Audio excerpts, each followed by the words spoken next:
ತಪೋ ವಿದ್ಯಾ ವಿರಕ್ತ್ಯಾದಿ ಸದ್ಗುಣೌಘಾಕರಾನಹಂ ವಾದಿರಾಜಗುರುನ್ ವಂದೇ ಹಯಗ್ರೀವ ಪದಾಶ್ರಯಾಂ ಪ್ರಣಮತ್ಕಾಮಧೇನುಂಚ ಭಜತ್ಸೃತುರೂಪಮಂ ಶ್ರೀ ಭಾವಬೋಧಕುತ್ಪಾದ ಚಿಂತಾಮಣಿ ಉಪಾಸ್ಮಹೇ ಪೂಜ್ಯಾಯ ರಾಘವೇಂದ್ರಾಯ ಸತ್ಯಧರ್ಮರತಾಯ ಚ ಭಜತಾಂ ಕಲ್ಪವೃಕ್ಷಾಯ ನಮತಾಂ ಕಾಮಧೇನವೇ ದುರ್ವಾದಿದ್ವಾಂತರವಯೇ ವೈಷ್ಣವೇಂದೀವರೇಂದುವೆ ಶ್ರೀ ರಾಘವೇಂದ್ರ ಗುರವೇ ನಮೋ ಅತ್ಯಂತ ದಯಾಲುವೆ ಸತ್ಯಾಭಿಜ್ಞಕರಾಜ್ಯೋತ್ತಾಂ ಪಂಚಾಷಡ್ವರ್ಷ ಪೂಜಕಾಂ ಸತ್ಯಪ್ರಮೋದತೀರ್ಥಾರ್ಯಾಂ ನೌಮಿ ನ್ಯಾಯ ಸುಧಾರತಾಂ ಶ್ರೀ ಸತ್ಯಾತ್ಮಗುರುವೇ ನಮಃ ವಿದ್ಯಾವಿನಯ ಸಂಪನ್ನಂ ಪ್ರತಿವಾದಿಮತಧ್ವಂಸಿನಂ ವಿಶ್ವಪ್ರಿಯ ಗುರುನ್ ವಂದೇ ಮಧ್ವೇಷ ಪ್ರಿಯಕಾರಕಂ ಶ್ರೀ ಗುರುಭ್ಯೋ ನಮಃ ಹರಿ ಓಂ ಜನ್ಮಾದ್ಯಸ್ಯ ಯಥೋ ಅನ್ವಯಾದಿತರತ ಅರ್ಥೇಶ್ಚ ಭಿಘ್ನಸ್ವರಾಟ್ ತೇನೇ ಬ್ರಹ್ಮಹುದಾಯಾದಿ ಕವಯೇ ಮುಹ್ಯಂತಿ ಯಂ ಸೂರ್ಯಃ ತೇಜೋ ವಾರಿಮೃದಾಂ ಯಥಾ ವಿನಿಮಯೋ ಯತ್ರ ತ್ರಿಸರ್ಗೋ ಮೃಷಾ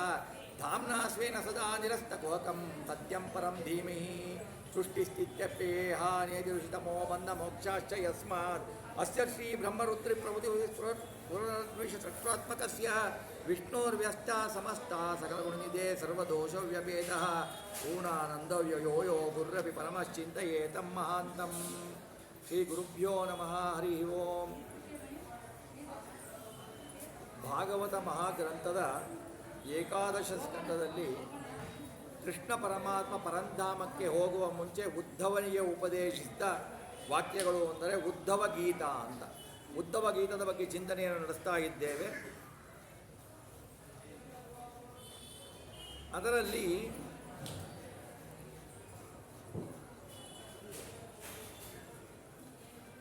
ಕೃಷ್ಣ ಪರಮಾತ್ಮ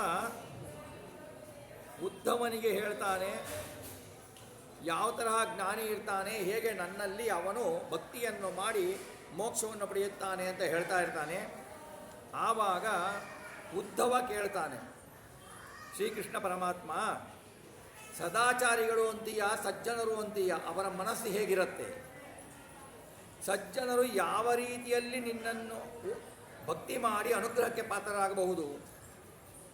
ನಿನ್ನನ್ನೇ ಮೊರೆ ಹೊಕ್ಕಿದ್ದೇನೆ, ನಿನ್ನನ್ನು ಬಿಟ್ಟು ಯಾರೂ ತಿಳಿಸಲು ಸಾಧ್ಯವಿಲ್ಲ, ನೀನು ತಿಳಿಸುವಂತ ಉದ್ಧವ ಶ್ರೀಕೃಷ್ಣ ಪರಮಾತ್ಮನಿಗೆ ಕೇಳ್ತಾನೆ. ಆಗ ಶ್ರೀಕೃಷ್ಣ ಪರಮಾತ್ಮ ಸದಾಚಾರ ಭಕ್ತಿಗಳಿಂದ ಮೋಕ್ಷ ಸಾಧನೆ ಅಂತ ಹೇಳಿಬಿಟ್ಟು ಯಾವ ಸಜ್ಜನರು ಏನು ಮಾಡ್ತಾರೆ ಅನ್ನೋದನ್ನು ಹೇಳ್ತಾರೆ. ಶ್ರೀ ಭಗವಾನುವಾಚ ಕೃಪಾಲು ರಕೃತ ದ್ರೋಹ ಸ್ಥಿತಿಕ್ಷುತ್ ಸರ್ವದೇಹಿನಂ ಸತ್ಯಸಾರೋ ನವಧ್ಯಾತ್ಮ ಸಮಸ್ಸರ್ವೋಪಕಾರಕ. ಸಜ್ಜನರು ಹೇಗಿರ್ತಾರೆ? ಯಾರಿಗೆ ಸಜ್ಜನರು ಅನ್ನಬೇಕು? ಎಲ್ಲ ಪ್ರಾಣಿಗಳಲ್ಲಿ ದಯೆಯನ್ನು ತೋರಿಸಬೇಕು, ಯಾರಿಗೂ ದ್ರೋಹವನ್ನು ಬಗೆಯಬಾರದು. ಸುಖ ದುಃಖಗಳು ಲಾಭ ನಷ್ಟಗಳನ್ನು ಒಂದೇ ರೀತಿಯಾಗಿ ಸಹಿಸಬೇಕು. ಭಗವಂತ ಕೊಟ್ಟಿದ್ದಾನೆ ಅಂತ ಸಹಿಸಬೇಕು. ಶುದ್ಧವಾದ ಮನಸ್ಸಿನವರು, ನಿರ್ಮಲ ಮನಸ್ಸು ಅಂದರೆ ಮಲ ಅಂದರೆ ಏನು ಅಂದರೆ ದೋಷರಹಿತ, ದೋಷರಹಿತವಾಗಿ ಇರುವ ಮನಸ್ಸಿರಬೇಕು. ಶತ್ರುಗಳು ಯಾರು, ಮಿತ್ರರುಗಳು ಯಾರು, ಅವರಿಗೆ ತಕ್ಕಂತೆ ವರ್ತಿಸಬೇಕು. ಅತಿಯಾದ ದ್ವೇಷ ಸಲ್ಲದು, ಅತಿಯಾದ ಪ್ರೀತಿ ಸಲ್ಲದು ಭಗವಂತನನ್ನು ಬಿಟ್ಟು. ಎಲ್ಲ ಸಜ್ಜನರಿಗೆ ಉಪಕಾರ ಮಾಡಬೇಕು ಅಂತ ಹೇಳ್ತಾರೆ. ಇಲ್ಲಿ ಎಲ್ಲ ಪ್ರಾಣಿಗಳಲ್ಲಿ ದಯ ತೋರಿಸಬೇಕು ಅಂತ ಬಂದಾಗ ನಮ್ಮಲ್ಲಿ ಸಾಮಾನ್ಯ ಬರೋದು ಎಲ್ಲ ಪ್ರಾಣಿಗಳು ಒಂದೇನೆ. ಗೋವು ಒಂದೇ, ಕತ್ತೆನೂ ಒಂದೇ, ನಾಯಿನೂ ಒಂದೇ, ಹಂದಿನೂ ಒಂದೇ, ಎಲ್ಲ ಪ್ರಾಣಿಗಳಲ್ಲಿ ದಯ ತೋರಿಸಬೇಕು ಅಂತ ಕೃಷ್ಣ ಪರಮಾತ್ಮ ಹೇಳಿಬಿಟ್ಟಿದ್ದಾನಲ್ಲ. ಮತ್ತು ನೀವ್ಯಾಕೆ ಗೋವಿಗೆ ಪೂಜೆ ಮಾಡ್ತೀರ, ನಾಯಿಗೆ ಯಾಕೆ ಪೂಜೆ ಮಾಡಲ್ಲ? ಈ ಥರ ವಿತ್ತಂಡ ಮಾಡೋರು ಇದ್ದಾರೆ. ಅಂದರೆ ಎಲ್ಲ ಪ್ರಾಣಿಗಳಲ್ಲಿ ಭಗವಂತ ಇದ್ದಾನೆ. ಎಲ್ಲರ ಪ್ರಾಣಿಗಳಲ್ಲೂ, ಎಲ್ಲರಲ್ಲೂ, ನಮ್ಮಲ್ಲೂ, ನಿಮ್ಮಲ್ಲೂ, ಪ್ರತಿಯೊಬ್ಬ ಜಂತುಗಳಲ್ಲೂ, ಹುಳಗಳಲ್ಲೂ, ಪ್ರಾಣಿಗಳಲ್ಲೂ, ಬ್ರಹ್ಮಾಂಡದಲ್ಲಿ ಎಲ್ಲಿರುವ ಎಲ್ಲೆಲ್ಲರಲ್ಲೂ ಭಗವಂತ ಅವರ ಹೃದಯ ಸ್ಥಾನದಲ್ಲಿದ್ದಾನೆ. ಎಲ್ಲರಲ್ಲಿ ಇರುವ ಭಗವಂತ ಒಬ್ಬನೇ. ಎಲ್ಲರಲ್ಲಿ ಇದನ್ನು ತಿಳ್ಕೋಬೇಕು, ಎಲ್ಲರಲ್ಲಿ ಇರುವ ಭಗವಂತ ಒಬ್ಬನೇ. ನನ್ನಲ್ಲಿರುವ ಭಗವಂತ, ನಿಮ್ಮ ಹೃದಯದಲ್ಲಿರುವ ಭಗವಂತ ಬೇರೆ ಬೇರೆ ಅಲ್ಲ, ಒಬ್ಬನೇ.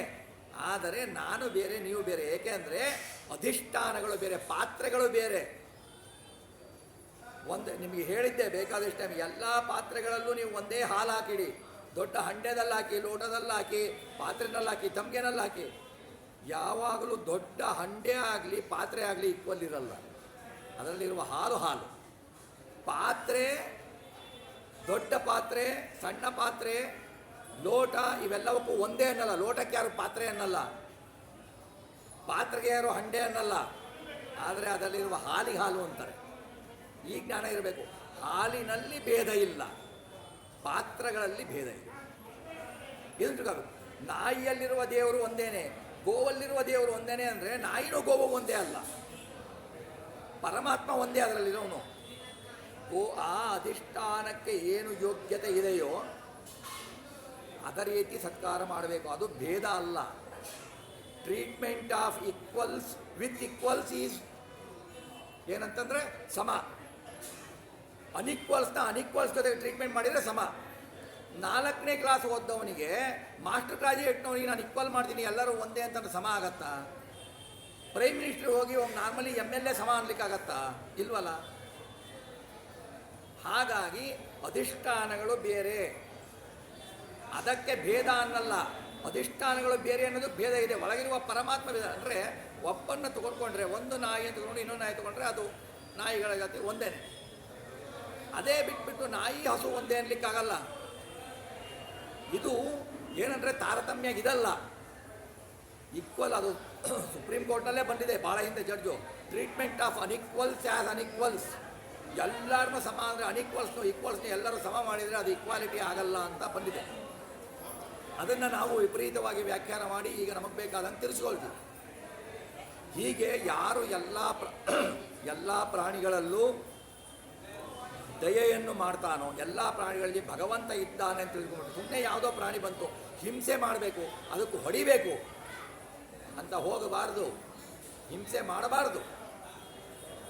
ಹಾಗೆ ಯಾವ ಪ್ರಾಣಿಗಳನ್ನು ಕೊಲ್ಲುವ ಶಕ್ತಿಯೂ ನಮಗಿಲ್ಲ.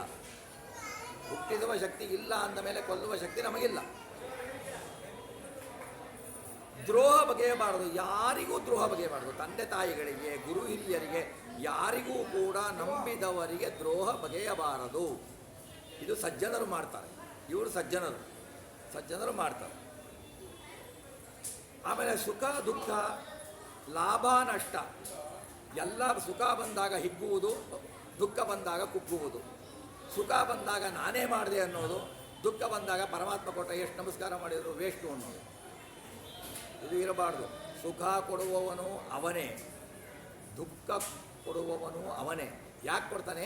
ನಮ್ಮ ಹಿಂದಿನ ಜನ್ಮಗಳ ಕರ್ಮಗಳಿಗೆ ಅನುಸಾರವಾಗಿ ನಿನಗೆ ಇದು ಬರಬೇಕು ಅಂತ ಅವನು ಸಿದ್ಧ ಮಾಡಿದ್ರೇನೇ ಬರೋದು. ಏನು ಪ್ರಯತ್ನ ಪಟ್ಟರೂ ಬರೋಲ್ಲ. ನಮ್ಮ ಪ್ರಯತ್ನ ಅವನ ಇಚ್ಛೆ ಎರಡೂ ಸೇರಿದರೆ ಮಾತ್ರ ಬರೋದು. ನಾನು ಪ್ರಯತ್ನ ಮಾಡ್ತೀನಿ ಅಂತ ಅನ್ಲಿಕ್ಕಾಗಲ್ಲ. ಯಾಕೆಂದರೆ ನಾವು ಪ್ರಯತ್ನ ಮಾಡಲಿಕ್ಕೂ ಅಸ್ವತಂತ್ರರು. ಹಾಗೆ ನಾವು ಸ್ವತಂತ್ರರಾಗಿದ್ದರೆ ನಾವು ಎಲ್ಲ ಕರ್ಮನೂ ನಮಗೆ ಚೆನ್ನಾಗಿ ಆಗಬೇಕು, ಚೆನ್ನಾಗಿ ನಾವು ನೀವು ಎಕ್ಸಾಮ್ ತಗೊಂಡ್ರೆ ನಾವು ಎಲ್ಲ ರ್ಯಾಂಕಿನಲ್ಲೇ ಬರಬೇಕು ಅಂತ ಓದ್ತೀವಿ. ಯಾಕೆ ಬರಲ್ಲ? ನಮ್ಮ ಪ್ರಯತ್ನ ಅಲ್ವಾ. ಭಗವಂತ ಬೇಕಾಗಿಲ್ಲ ನನಗೆ, ಬರಬೇಕಲ್ವಾ? ಯಾಕೆ ಬರಲಿಲ್ಲ? ಅದು ಬರೋಲ್ಲ. ಅವರವರ ಯೋಗ್ಯತೆ, ಭಗವಂತ ನಿನ್ನ ಯೋಗ್ಯತೆ ಇಷ್ಟು ನಿನಗೆ ಎಷ್ಟು ಕೊಡ್ತೀನಿ ಅಂತ ಬರೆದಿರ್ತಾನೆ. ಅದರ ಮೇಲೇನೇ ಅವರಿಗೆ ಫಲ ಸಿಗುತ್ತೆ ಹೊರತುನು ನಮ್ಮ ಪ್ರಯತ್ನ ಮಾಡಬೇಕು ಅಂದರೆ ಭಗವಂತ ನಮ್ಮಲ್ಲಿ ನಿಂತು ಪ್ರಯತ್ನ ಮಾಡಿಸ್ತಾನೆ ಅನ್ನೋದನ್ನು ನಾವು ತಿಳ್ಕೊಳ್ಬೇಕೇ ಹೊರತು ನಾನೇ ಪ್ರಯತ್ನ ಮಾಡ್ತೀನಿ ಭಗವಂತ ಬೇಕಾಗಿಲ್ಲ ಅಂತಂದರೆ ಅದು ಸಲ್ಲದು. ನಿಮಗೆ ಒಂದು ಉದಾಹರಣೆ ಕೊಟ್ಟಿದ್ದೆ. ಏನಂತಂದರೆ ನಾವು ಮನೆಯಲ್ಲಿ ಒಂದು ಮಠದಲ್ಲೋ ಮನೆಯಲ್ಲೋ ಭೋಜನ ಮಾಡ್ತಾ ಇರ್ತೀವಿ. ಒಂದು ಒಳ್ಳೆಯ ಭಕ್ಷ್ಯ ಇರುತ್ತೆ. ವಾದಿರಾಜರು ಕೊಟ್ಟ ಉದಾಹರಣೆ ಅದು. ಭಕ್ಷ್ಯ ನಾವು ತಿಂತಾ ಇರ್ತೀವಿ, ಚೆನ್ನಾಗಿದೆ ಅಂತ ತಿಂತಾ ಇರ್ತೀವಿ. ಇದ್ದಕ್ಕಿದ್ದ ಹಾಗೆ ನಾಲ್ಗೆ ಕಡ್ಕೊಳ್ತೀವಿ. ನಾಲ್ಗೆ ಕಡ್ಕೊಳ್ತೀವಿ. ನಮ್ಮ ನಾಲಿಗೆಗೆ ಏನು ಮಾಡ್ತೇವೆ, ಹಲ್ಲು ಕಚ್ಚಿಬಿಡತ್ತೆ. ಇದನ್ನು ನೀವು ಪ್ರಯತ್ನ ಮಾಡಿದ್ರ? ತಿನ್ನಬೇಕಾದ್ರೆ ನಾನು ನಾಲಿಗೆ ಕಟ್ ಮಾಡ್ಕೋಬೇಕು ಅಂತ ನೀವು ಇಚ್ಛೆ ಪಟ್ಟಿದ್ರಾ? ಪ್ರಯತ್ನ ಪಟ್ಟಿದ್ರಾ? ಇಲ್ಲ ಅಲ್ವಾ? ಮತ್ತು ನಿಮಗೇನು ಸ್ವತಂತ್ರ ಇದೆ ಇಲ್ಲಿ? ನೀವು ಇಚ್ಛೆ ಪಟ್ಟಿಲ್ಲ. ಖಾದ್ಯವನ್ನು ತಿನ್ನಬೇಕು ಅಂತ ನೀವು ಇಚ್ಛೆ ಪಟ್ಟಿದ್ದೀರಾ. ನಿಮ್ಮ ಹಲ್ಲು ನಿಮ್ಮ ನಾಲಿಗೆಯೇ ಕಚ್ಚಿತು. ಅದು ನೀವು ಪ್ರಯತ್ನ ಪಟ್ಟು, ನೀವು ಇಚ್ಛೆ ಪಟ್ಟಿಲ್ಲ. ಯಾರಾದರೂ ನನ್ನ ನಾಲಿಗೆ ನಾನು ಕಚ್ಕೊಳ್ತೀನಿ ಅಂತ ಇಷ್ಟಪಡ್ತಾರ? ಮತ್ತು ನಿನ್ನ ಇಚ್ಛೆ ಅಲ್ಲದೆ ಹೇಗಾಯಿತು? ಅದು ಭಗವಂತನ ಇಚ್ಛೆ. ನಿನ್ನ ಇಚ್ಛೆಯಿಂದ ಏನೂ ನಡೆಯಲ್ಲ ಅಂತಾನೆ ಕೃಷ್ಣ ಪರಮಾತ್ಮ. ನಿಂದೇನು ನಡೆಯಲ್ಲ, ಎಲ್ಲ ನನ್ನದೇ ನಡೆಯೋದು ಅಂತಾನೆ ಕೃಷ್ಣ ಪರಮಾತ್ಮ. ನಾನು ಹೇಳಿದ ಹಾಗೇ ಆಗೋದು ಅಂತ ಹೇಳ್ತಾನೆ.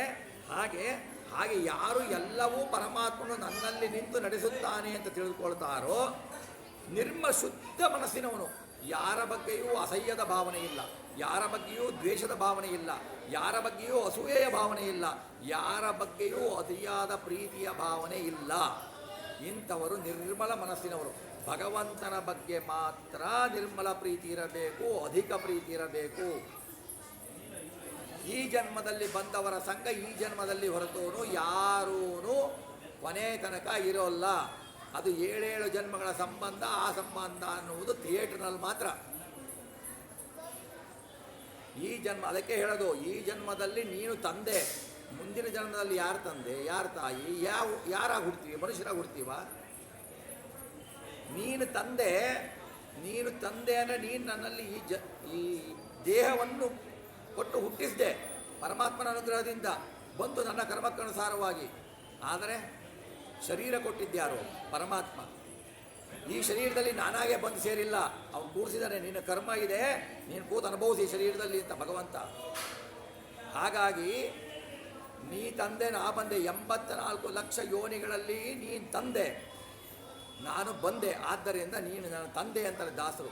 84 ಲಕ್ಷ ಯೋನಿಗಳಲ್ಲಿ ಶರೀರಗಳನ್ನು ಕೊಟ್ಟು ಭಗವಂತ ನಮ್ಮನ್ನು ಕೂಡಿಸ್ದ ನಮ್ಮ ಕರ್ಮಕ್ಕನುಸಾರವಾಗಿ. ಆದ್ದರಿಂದ ನೀನು ತಂದೆ. ಇವರು ಯಾರು ತಂದೆಗಳು, ತಾಯಿಗಳು? ಇವರು ಯಾರು? ನಮ್ಮ ಕರ್ಮಕ್ಕನುಸಾರವಾಗಿ ನಾವು ಬಂದಿದ್ದೇವೆ, ಅವರ ಕರ್ಮಕ್ಕನುಸಾರವಾಗಿ ಅವರು ಆಡಿದಿದ್ದಾರೆ. ಜನ್ಮ ಕೊಟ್ಟಿದ್ದರಿಂದ ತಂದೆ ತಾಯಿ ಗೌರವ ಕೊಡಬೇಕು. ಬಟ್ ಇವರೇನೇ ದೇವರು ಅಂತ ತಪ್ಪು. ತಂದೆ ತಾಯಿಗಳಲ್ಲಿ ದೇವರನ್ನು ಕಾಣಬೇಕು, ಗುರು ಹಿರಿಯರು ಅಂತ ಅನ್ಬೇಕು. ಬೇರೆ ದೇವರು ಇಲ್ಲೇ ಇಲ್ಲ, ತಾಯಿನ ದೇವರು ಅನ್ನಲಿಕ್ಕಾಗಲ್ಲ. ದೇವರು ಬೇರೆ, ತಾಯಿ ಬೇರೆ. ಹಾಗೆ ಯಾರು ತಿಳ್ಕೊಳ್ತಾರೋ ಈ ಶರೀರ ನನ್ನದಲ್ಲ, ಇವೆಲ್ಲ ನನ್ನ ಸಂಬಂಧ, ಬಂಧು ಬಳಗಗಳು ಬಂದಿರೋರೆಲ್ಲ ನನ್ನ ಕರ್ಮಕ್ಕನುಸಾರವಾಗಿ ಬಂದಿದ್ದಾರೆ. ಅವರ ವ್ಯಾಪಾರ ಮುಗಿಸ್ತಾರೆ, ಸಂತೆಗೆ ಬಂದಿರ್ತಾರೆ, ಜಾತ್ರೆಗೆ ಬಂದಿರ್ತಾರೆ, ದೇವಸ್ಥಾನಗಳಿಗೆ ಬಂದಿರ್ತಾರೆ, ಮಠ ಮಂದಿರಗಳಿಗೆ ಬರ್ತಾರೆ, ಎಲ್ಲರೂ ಬರ್ತಾರೆ. ಮಾತ್ರ ಕೊನೆಗೆ ಅವರವ್ರ ಮನೆಗೆ ಹೋಗ್ತಾರಲ್ವ, ಯಾರು ಎಲ್ಲರ ಮನೆಗೂ ಹೋಗಲ್ವಲ್ಲ. ಹಾಗೆ ನಮ್ಮ ವ್ಯಾಪಾರ ಇಲ್ಲಿ ಮುಗಿಸಿ ನಾವು ನಮ್ಮ ಕರ್ಮಕ್ಕನುಸಾರವಾಗಿ ನಾವು ಹೋಗ್ತೀವಿ. ಯಾರೂ ಕೊನೆ ತನಕ ಮಸಣದ ತನಕ ಬರಬಹುದು. ಆಮೇಲೆ ನಾನು ಇಷ್ಟಪಟ್ಟಿದ್ದೇನೆ, ಅಯ್ಯೋ ನನ್ನ ಮಗ ನನಗಿತ್ತು ಅಂತ ಹೇಳಿಬಿಟ್ಟು ಒಂದು 8-10 ದಿವಸ ಅವ್ನು ಬಾಡಿ ಇಟ್ಕೋತೀರ ಮನೆಯೊಳಗೆ? ಇಲ್ಲ, ಮೊದಲು ಆ ಹೆಣನ ಹೊರಗೆ ಹಾಕುತ್ತೀರ, ಮಗ ಅನ್ನಲ್ಲ. ಅವಾಗ ಮಗ ತಂದೆ ತಾಯಿ ಸಂಬಂಧನೇ ಇಲ್ಲ, ಆ ಬಾಡಿ ಹೊರಗೆ ಹಾಕುತ್ತೀರ. ಎಲ್ಲಿ ತನಕ ಸಂಬಂಧ ಇಲ್ಲ. ಅದು ನಾವು ಕಲ್ಪನೆ ಮಾಡಿ ಅತಿಯಾದ ಮೋಹ ಮಾಡ್ತೀವಿ ಅಷ್ಟೇ. ಅತಿಯಾದ ಮೋಹ ದುಃಖಕ್ಕೆ ಕಾರಣ.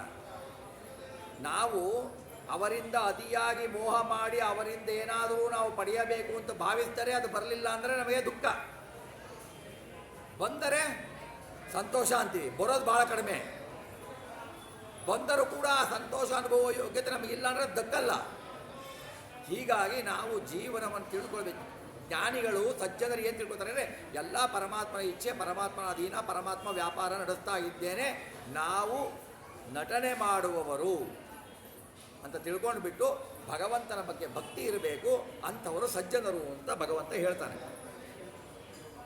ಎಲ್ಲ ಸಜ್ಜನರಿಗೆ ಉಪಕಾರ ಮಾಡಬೇಕು. ಸಜ್ಜನರಿಗೆ ಮಾತ್ರ ಉಪಕಾರ ಮಾಡಬೇಕು ಅಂದರೆ ದುರ್ಜನರಿಗೆ ಉಪಕಾರ. ಈಗ ಯಾವುದೋ ಕಳ್ಳ ಬಂದ, ದರೋಡೆಕೋರ ಬಂದ, ಅಯ್ಯೋ ಅವನಿಗೆ ಉಪಕಾರ ಮಾಡಬೇಕು ಅಂತ ಮನೆಗೆ ಹಾಕಿ ಸಾಕಿ ಅವನಿಗೆ ಆಭರಣಗಳೆಲ್ಲ ಕೊಟ್ಟು ಕಳಿಸ್ತೀರಾ? ಸಜ್ಜನರಿಗೆ ಉಪಕಾರ ಮಾಡಬೇಕು, ದುರ್ಜನರಿಗೆ ಉಪಕಾರ ಮಾಡಬಾರ್ದು.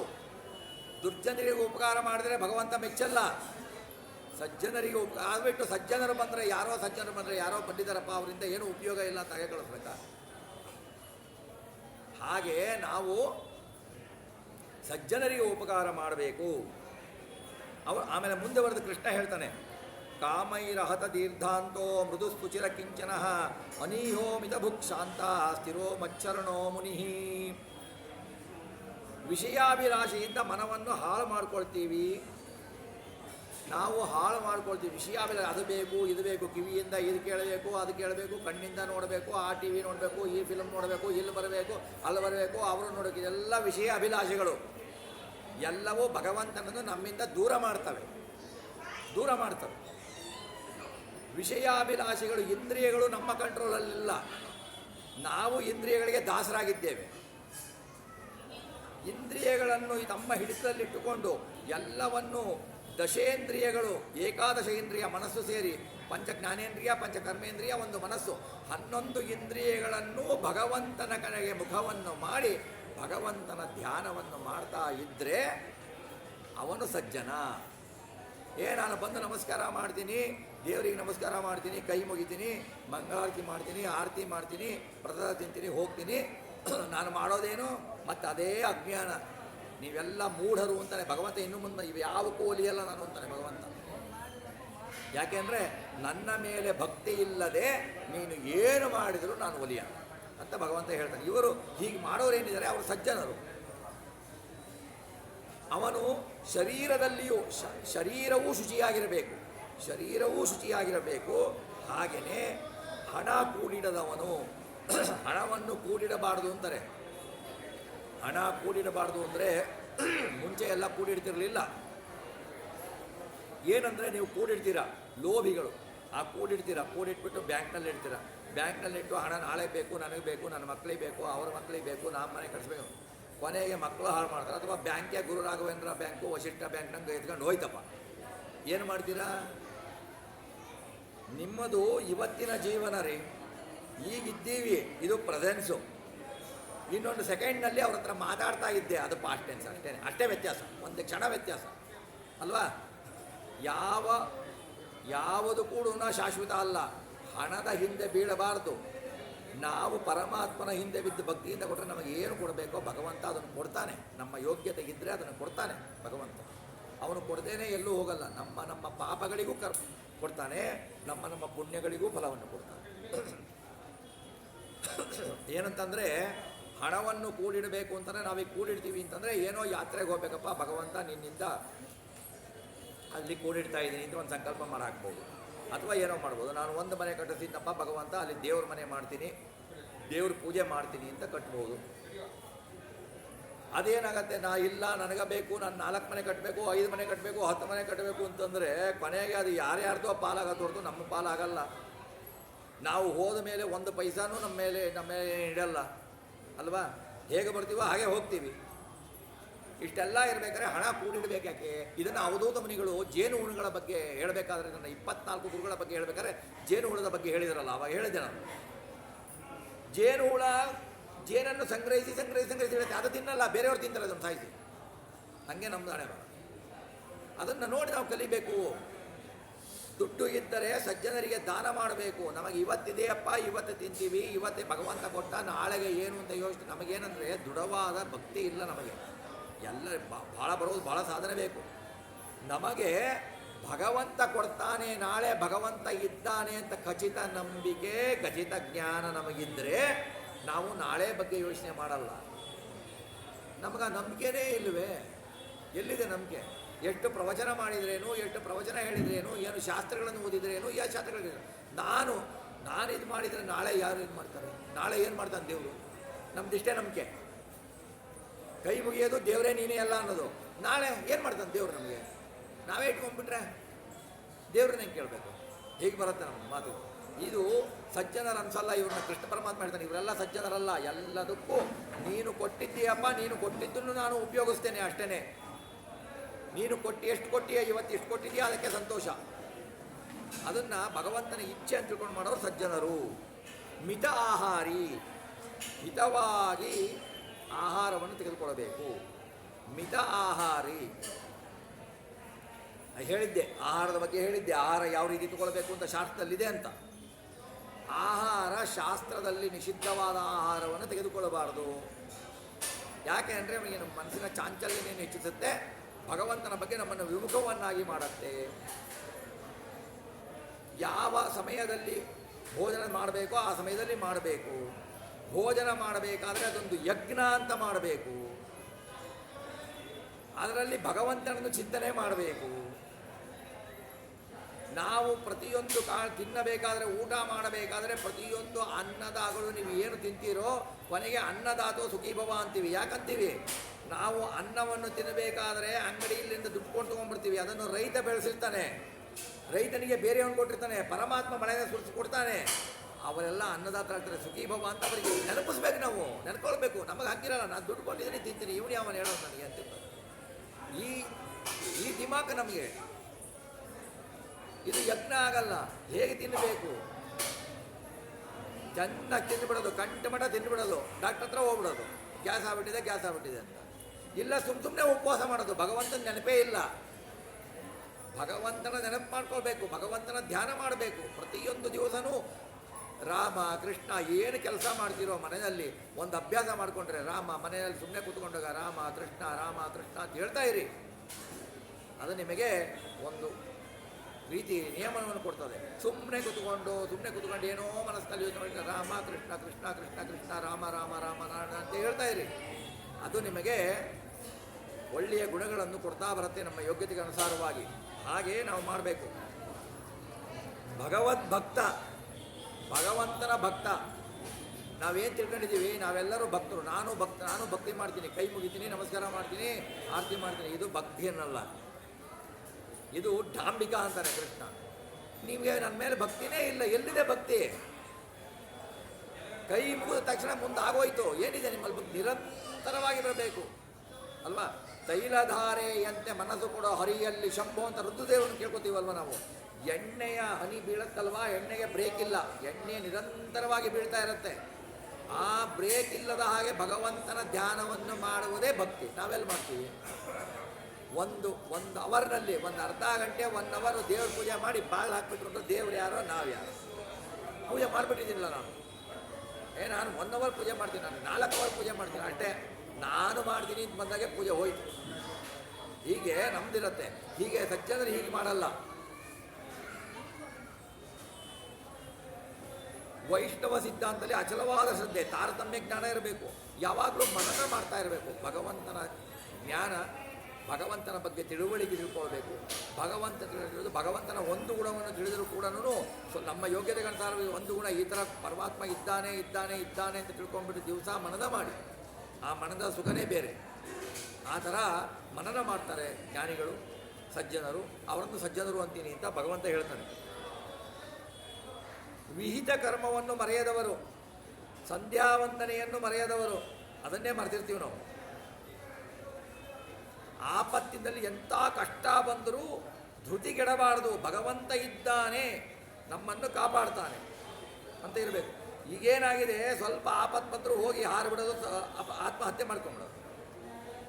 ಆತ್ಮಹತ್ಯೆ ಮಾಡ್ಕೊಂಡ್ರೆ ಲೌಕಿಕದಲ್ಲಿ ಶಿಕ್ಷೆ ಅಲ್ಲ, ಯಮಲೋಕದಲ್ಲಿ ಉಗ್ರ ಶಿಕ್ಷೆ. ಆತ್ಮಹತ್ಯೆ, ನಿನ್ನ ದೇಹವನ್ನು ನೀನು ಕಳೆದುಕೊಳ್ಳುವುದಕ್ಕೆ ಅರ್ಹತೆ ಇಲ್ಲ. ದೇಹ ನಿಂದಲ್ಲ, ಇದು ನಿನಗೆ ಕೊಟ್ಟಿರುವವನು ಪರಮಾತ್ಮ. ನಿನ್ನದಲ್ಲದ ದೇಹವನ್ನು ನೀನು ಕಳ್ಕೊಳ್ತೀನಿ. ಆತ್ಮಹತ್ಯೆ ಆಗ್ಲಿಕ್ಕೆ ಸಾಧ್ಯ ಇಲ್ಲ. ಆತ್ಮಕ್ಕೆ ಹತ್ಯೆ ಬರಲ್ಲ, ಅದು ಬೇರೆ ಪ್ರಶ್ನೆ. ಯೂಸ್ ಮಾಡೋದು ಆತ್ಮಹತ್ಯೆ ಅಂತ ನಾವು ಯೂಸ್ ಮಾಡ್ತೀವಲ್ವ. ಆತ್ಮಹತ್ಯೆ ಮಾಡಿಕೊಳ್ಳುವುದು ಮಹಾ ಅಪರಾಧ ಅಂತಿದೆ ಶಾಸ್ತ್ರದಲ್ಲಿ. ಘೋರ ನರಕದಲ್ಲಿ ಹಾಕ್ತಾನೆ ಭಗವಂತ. ನಿನಗೇನು ಅಧಿಕಾರ ಇದೆ? ನಿನಗೆ ಶರೀರ ಕೊಟ್ಟಿದ್ದು ಸಾಧನೆ ಮಾಡುವಂತ. ಹಾಗೆ ಕಾಮಕ್ರೋಧಾದಿಗಳನ್ನು ಗೆದ್ದವನು. ಕಾಮ ಅಂದರೆ ಕಾಮನೆ ಅಂದರೆ ಆ ವಿಷಯ ಬೇಕು, ಈ ವಿಷಯ ಬೇಕು, ಆ ಪದಾರ್ಥ ಬೇಕು, ಈ ಪದಾರ್ಥ ಬೇಕು ಅನ್ನುವುದನ್ನು ಗೆಲ್ಲಬೇಕು. ಕಾಮವನ್ನು ಗೆದ್ದರೆ ಕ್ರೋಧವನ್ನು ಗೆಲ್ಲಬಹುದು. ಯಾಕೆ ಗೊತ್ತಾ? ನಮಗೆ ಏನೋ ಒಂದು ಆಸೆ ಇರುತ್ತೆ, ಅದು ಬೇಕು ಅಂತ ಇರುತ್ತೆ. ಅದು ಸಿಗಲಿಲ್ಲ, ಆವಾಗ ಸಿಟ್ಟು ಬರುತ್ತೆ, ಕ್ರೋಧ ಬರುತ್ತೆ. ಅದು ಸಿಗಲಿಲ್ಲ, ದುಃಖ ಬರುತ್ತೆ. ಅದನ್ನು ಯಾರೋ ತಪ್ಪಿಸಿದ್ರೆ ಅವ್ರ ಮೇಲೆ ದ್ವೇಷ ಬರುತ್ತೆ. ಕಾಮನೆ ಇರಬಾರ್ದು. ವಿಷಯ ಪದಾರ್ಥಗಳ ಮೇಲೆ ಕಾಮನೆ ಇರಬಾರ್ದು. ಭಗವಂತನ ಮೇಲೆ ಕಾಮನೆ ಇರಬೇಕು. ನಮಗಿಲ್ಲ, ಭಗವಂತನ ಮೇಲೆ ಕಾಮನೆ ಇಲ್ಲ, ವಿಷಯ ಪದಾರ್ಥಗಳ ಬಗ್ಗೆ ಕಾಮನೆ ಇದೆ. ಅದಕ್ಕೋಸ್ಕರ ನಾವೇನು ದಿವಸಾನು ಒಬ್ಬರನ್ನ ಬೈಯಿ, ಒಬ್ಬರ ಮೇಲೆ ದ್ವೇಷ ಮಾಡು, ಸಿಟ್ಟು ಮಾಡು, ದುಃಖ ಮಾಡು, ಇದೇ ಅನೇವರ. ಕಾಮಗಳಲ್ಲಿ ಆಸಕ್ತಿ, ಅತಿಯಾದ ಆಸಕ್ತಿ ಇರಬಾರ್ದು. ಹಿರಿಯರಿಗೆ ಗೌರವ ನೀಡಬೇಕು. ಗುರು ಹಿರಿಯರಿಗೆ ಗೌರವ ನೀಡಬೇಕು. ನೋಡಿ, ಭಗವಂತ ಹೇಳ್ತಾನೆ, ನನ್ನ ಭಕ್ತರನ್ನು ಗೌರವಿಸದವನು ನನ್ನನ್ನು ಪೂಜಿಸಿದರೂ ಸಾರಿ ನಾನು ಒಲಿಯುವುದಿಲ್ಲ ಅಂತಾನೆ ಭಗವಂತ. ಗುರು ಹಿರಿಯರು ಮನೆಗೆ ಬಂದರು ಅಂದರೆ ಅವ್ರಿಗೆ ಕೂಡಿಸಿಬಿಟ್ಟು ಪಾದ ಸೇವೆ ಮಾಡಿಬಿಟ್ಟು ಉಪಚಾರ ಮಾಡಿಬಿಟ್ಟು ಅವ್ರು ಏನು ತೊಗೊಳ್ತಾರೋ ಇಲ್ಲ ಬೇರೆ ಪ್ರಶ್ನೆ. ಅವ್ರಿಗೆ ಉಪಚಾರ ಮಾಡಿ ಸನ್ಮಾನ ಮಾಡಿ ಕಳಿಸ್ಬೇಕು. ಅಯ್ಯೋ ಬಂದಿದ್ದಾನೆ, ಅವ್ರಿಗೆ ಯಾತಕ್ಕೆ ಬೇಕು? ಈ ಥರ ಉದಾಸೀನ ಮಾಡಿ ದ್ವೇಷ ಮಾಡಿದರೆ, ಭಗವಂತ ತನ್ನ ಭಕ್ತರನ್ನು ದ್ವೇಷ ಮಾಡಿದರೆ ಭಗವಂತ ಒಪ್ಪಲ್ಲ. ನೀನು ನನ್ನ ಭಕ್ತರ ಹತ್ರ ಹೋಗು, ನಿನ್ನ ದಾಸರ ದಾಸರ ದಾಸಾನುದಾಸ ಅಂತ ಕನಕದಾಸರು ಹೇಳಿದ್ದಾರೆ. ನಿನ್ನ ದಾಸ ಅವನ ದಾಸ, ಅವರ ದಾಸರ ದಾಸಾನುದಾಸ ನಾನು ಅಂತ ಹೇಳ್ತಾರೆ. ನನ್ನ ಅವನ ದಾಸ ಮಾಡಿಕೊಳ್ಳು ಅಂತಾರೆ. ಹಾಗಾಗಿ ನಾವು ಗುರು ಹಿರಿಯರನ್ನು, ತಂದೆ ತಾಯಿಗಳನ್ನು ಗೌರವಿಸಬೇಕು. ತಂದೆ ತಾಯಿಗಳನ್ನು ಗೌರವಿಸಬೇಕು ಅಂದರೆ ನಮಸ್ಕಾರ ಮಾಡಬೇಕು ಅನ್ನೋದು ಅಷ್ಟೇ ಇಲ್ಲ ರೀ. ತಂದೆ ತಾಯಿಗಳನ್ನು ಮನಸ್ಸಿನಲ್ಲಿಯೂ ಬೇಸರವನ್ನು ಉಂಟು ಮಾಡಬಾರದು. ಅವರು ಬೇಸರಗೊಂಡರೆ ಶಾಪ ಬಂತು ಅಂತಲೇ ಅರ್ಥ. ಅವರು ನಿನಗೇನು ಬೈಬೇಕು ಅಂತೇನಿಲ್ಲ. ಅವರ ಮನಸ್ಸಿನಲ್ಲಿ ನನ್ನ ಮಗ ಈಗ ಮಾಡಿದನಲ್ಲಪ್ಪ ಅಂತ ಬೇಜಾರಾದರೆ ಆ ಶಾಪ ತಡ್ತು ಅಂತಲೇ ಅರ್ಥ. ತಂದೆ ತಾಯಿಗಳಲ್ಲಿ ಗೌರವ ಕೊಡದೇನೆ ಬದರಿ ಯಾತ್ರೆ ಮಾಡಿದ್ರು ಬಂದೇನು ಫಲ? ಆ ಪುಂಡರೀಕನ ಪಂಡರಾಪುರದ ಪುಂಡರೀಕನ ಕಥೆ ಹೇಳಿದೆ ಅಲ್ವ, ಭಾಗವತದಲ್ಲಿ ದಶಮಸ್ಕಂದಲ್ಲಿ ಬರುತ್ತಲ್ವ. ಆ ತಂದೆ ತಾಯಿಗಳನ್ನು ವೃದ್ಧಾಶ್ರಮಕ್ಕೆ ಕಳಿಸೋದು, ತಂದೆ ತಾಯಿಗಳನ್ನು ಅವಹೇಳನ ಮಾಡೋದು, ತಂದೆ ತಾಯಿಗಳನ್ನು ಮರ್ಯಾದೆ ಕೊಡದೇ ಇರೋದು. ತಂದೆ ತಾಯಿಗಳು ವಯಸ್ಸಾದವರಿದ್ದರೆ ಅವರ ಸೇವೆಯನ್ನು ಮಾಡದೆ ನಾನು ಕಾಶಿಗೆ ಹೋಗ್ತೀನಿ, ಗಂಗಾ ನದಿ ಸ್ನಾನ ಮಾಡ್ತೀನಿ, ಬದರಿಗೆ ಹೋಗ್ತೀನಿ ಕೃಷ್ಣ ಪರಮಾತ್ಮ ಹೇಳ್ತಾನೆ. ಇಂಥವಕ್ಕೆಲ್ಲ ನಾನು ಒಪ್ಪೋದಿಲ್ಲ ಅಂತ. ನಿನ್ನ ತಂದೆ ತಾಯಿಗಳ ಸೇವೆ ಮಾಡಿ ಅವರ ಸೇವೆಯನ್ನು ಮಾಡ್ತಾ ಇದ್ದೇನಪ್ಪ ಪರಮಾತ್ಮ, ನನಗೆ ಅಲ್ಲಿ ಬರಲಿಕ್ಕಾಗ್ತಾ ಇಲ್ಲ, ಇಲ್ಲೇ ಆ ಸೇವೆಯ ಫಲವನ್ನು ಕೊಡು ಅಂತ ಕೇಳ್ಕೊಂಡ್ರೆ ನೀನು ಅಲ್ಲಿ ಹೋಗೋದು ಬೇಡ, ಖರ್ಚು ಮಾಡಿಕೊಂಡು ನಾನು ಇಲ್ಲೇ ಕೊಡ್ತೀನಿ. ತಂದೆ ತಾಯಿಗಳ ಸೇವೆ ಮಾಡಿ ನಾನು ಪ್ರೀತಿ ಮಾಡಿ ಅಲ್ಲಿ ಹೋಗಿ ಇಲ್ಲಿ ತಂದೆ ತಾಯಿಗಳನ್ನು ಬಿಟ್ಟು ಅವರು ನರಕಯಾತನೆ ಅನುಭವಿಸಿ ಬೇಜಾರು ಮಾಡಿಕೊಂಡು ಅವರು ಹಾಸ್ಪಿಟ್ಲಿಗೆ ಅಡ್ಮಿಟ್ ಆಗಿ ನೀವು ಇದ್ದಿದ್ದೇ ಕಾಯಿಲೆ, ನೀವು ಇದ್ದೇ ಇರಿ, ನಾವು ಹೋಗಿ ಬರ್ತೀವಿ, ನಾವ್ಯಾವಾಗ ಹೋಗಬೇಕು ಅಂತ ಹೋಗಿ ಬಂದರೆ ಹಣ ವ್ಯರ್ಥ, ಫಲ ಬರಲ್ಲ. ಹೀಗೆ ಮಾಡದೇ ಇರೋರು ಯಾರಿದ್ದಾರೆ ಅವರು ಸಜ್ಜನ. ನಾವೇ ಯೋಚನೆ ಮಾಡ್ಬೋದು ನಾವು ಯಾವ ಥರ ಜನರು ಅಂತ.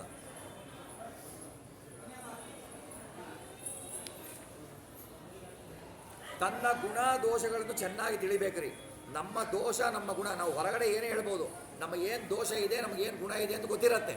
ನಾವು ನಮ್ಮ ಸಾಕ್ಷಿಗೆ ಮೋಸ ಮಾಡಲಿಕ್ಕಾಗಲ್ಲ. ಸಾಕ್ಷಿ ಜ್ಞಾನ ಪ್ರಮಾಣ ಶಾಸ್ತ್ರದಲ್ಲಿ ಸಾಕ್ಷಿಗೆ ಮೋಸ ಮಾಡಲಿಕ್ಕಾಗಲ್ಲ. ಬೇರೆಯವ್ರಿಗೆ ಮೋಸ ಮಾಡ್ಬಿಟ್ಟು ನೀವು ಯಾರಿಗೇ ಮೋಸ ಮಾಡಿಬಿಡೋದು. ನಿಮ್ಮ ಆತ್ಮ ನೀವು ಮಾಡಿದ ತಪ್ಪು, ನೀವು ಮಾಡಿದ ತಪ್ಪು, ನೀವು ಮಾಡಿದ ತಪ್ಪು ಅಂತ ಹೇಳ್ತಾ ಇರುತ್ತೆ ಅಲ್ವಾ, ಹೇಳ್ತಾ ಇರುತ್ತೆ. ನಮ್ಮ ಗುಣದೋಷಗಳನ್ನು ಚೆನ್ನಾಗಿ ತಿಳ್ಕೊಳ್ಬೇಕು. ದೋಷಗಳನ್ನು ಆದಷ್ಟು ಪರಿಹಾರ ಮಾಡಿಕೊಂಡು ಕೃಷ್ಣ ಹೇಳ್ತಾರೆ, ನಾನು ಉಪದೇಶಿಸಿದಂತೆ ಎಲ್ಲ ಸ್ವಧರ್ಮಗಳನ್ನು, ಎಲ್ಲ ಧರ್ಮ ನನ್ನ ವರ್ಣಾಶ್ರಮಕ್ಕೆ ವಿಹಿತವಾದ ಧರ್ಮಗಳು, ವರ್ಣಾಶ್ರಮಕ್ಕೆ ವಿಹಿತವಾದ ಧರ್ಮಗಳು. ವರ್ಣಾಶ್ರಮಕ್ಕೆ ಅವರವರ ವರ್ಣಕ್ಕೆ ಏನು ಪರಮಾತ್ಮ ಹೇಳಿದ್ದಾನೋ, ಕೃಷ್ಣ ಪರಮಾತ್ಮ ಶಾಸ್ತ್ರದಲ್ಲಿ ಹೇಳಿದ್ದಾನೋ ಆ ವಿಹಿತ ಕರ್ಮಗಳನ್ನು ಮಾಡಿ ಭಗವಂತ ನಿನಗೆ ಅರ್ಪಿಸುತ್ತಿದ್ದೇನೆ ಅಂತ ಕೃಷ್ಣಾರ್ಪಣ ಮಾಡಿದರೆ ಒಂದು ಆಚಮನದ ಫಲ ಕೂಡ ನಮಗೆ ಅನಂತ ಪುಣ್ಯ ಕೊಡುತ್ತೆ. ಅದು ಮಾಡ್ದೇನೆ ನೀನು ಮಾಡ್ತಾ ಇದೀಯ, ನಾನೇ ಯಾಕೆ ಮಾಡಬಾರ್ದು, ನಾನೇನು ದೊಡ್ಡವನು, ನಾನೇನು ಸಣ್ಣವನು ಅಂತ ಮಾಡಲಿಕ್ಕೆ ಹೋದರೆ ಅವ್ರು ಹೇಳ್ತಾರೆ, ಸ್ವಧರ್ಮದಲ್ಲಿ ಇದ್ದು ಸಾಯುವುದೇ ಲೇಸು, ಬೇರೆ ವರ್ಣದ ಕರ್ಮವನ್ನು ಮಾಡಿದರೆ ನಾನು ಒಪ್ಪಲ್ಲ ಅಂತಾನೆ ಭಗವಂತ. ಸ್ವಧರ್ಮವೇ ನಿಧನಂ ಶ್ರೇಯ ಅಂತಾನೆ. ಅನ್ಯ ಧರ್ಮ ಮಾಡಲಿ, ನೀನು ಹುಟ್ಟಿದ್ದು ಎಲ್ಲಿ ಹುಟ್ಟಿದೆಯೋ ಅದಕ್ಕೆ ವಿಹಿತವಾದ ಕರ್ಮಗಳು. ಭಗವಂತ ಯಾರಿಗೂ ಒಲಿಯಲ್ಲ ಅಂತ, ಶೂದ್ರರಿಗೂ ಒಲಿತಾನೆ, ಸ್ತ್ರೀಯರಿಗೂ ಒಲಿತಾನೆ, ಕ್ಷತ್ರಿಯರಿಗೂ ಒಲಿತಾನೆ, ವೈಶ್ಯರಿಗೆ ಎಲ್ಲರಿಗೂ ಒಲಿತಾನೆ. ಅಂದರೆ ಅವರವರಿಗೆ ಏನು ಕರ್ಮ ವಿಹಿತವಾಗಿದೆಯೋ ಅದನ್ನು ಮಾಡಬೇಕು, ಭಗವಂತನಿಗೆ ಅರ್ಪಿಸಬೇಕು. ನನಗೆ ಪರಮಾತ್ಮಗೆ ಅರ್ಪಿಸು ಅದನ್ನೇ ಹೇಳ್ತಾನೆ ಭಗವಂತ.